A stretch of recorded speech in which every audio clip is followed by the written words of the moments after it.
Now let's take a look at this figure 20-19 that deals with transformers that are permitted to be connected in parallel and switched as a unit, provided each transformer has overcurrent protection that is properly sized.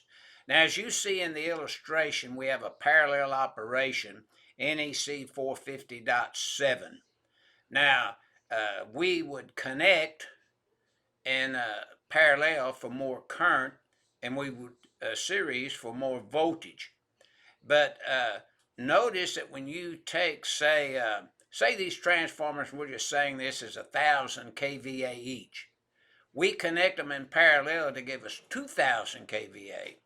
Then the short circuit current on these transformers, if once developed, puts out a lot of short circuit current, a great amount.